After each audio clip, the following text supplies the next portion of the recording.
Welcome back to another technical deep dive here in the debug zone. Today we're tackling a big question and breaking it down with insights from other users. Hopefully this clears up some misconceptions and helps you get the answer you need. So buckle up, stay a little curious, and let's jump right in.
And that's a wrap. I hope you found the answer you were looking for. If you did, take a second to hit that subscribe button. It really helps out.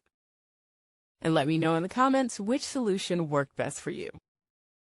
See you next time in the debug zone.